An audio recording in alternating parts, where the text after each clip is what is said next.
Bias is a normal part of life. You said so many things in there that I want to piece apart. One of them is, students need to feel safe.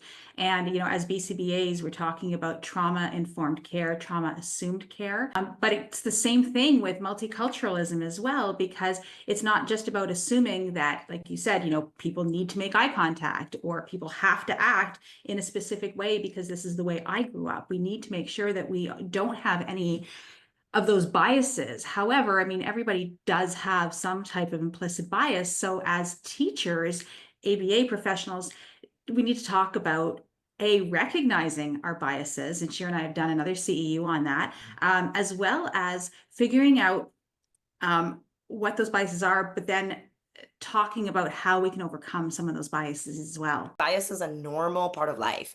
If the only person who probably wasn't biased and still had bias was Tarzan, right? Because he was like raised by wolves, right? But the rest of us are raised with other human beings, and so that begins to shape. To Shira's point, we're not just walking worlds. We literally are walking worldviews, and that's some of the language that they use in psychiatry and psychology to understand kind of our perspectives and our biases. And so yes, we have to kind of get to a point where we accept, like, okay, I have bias. Great. We're all welcome.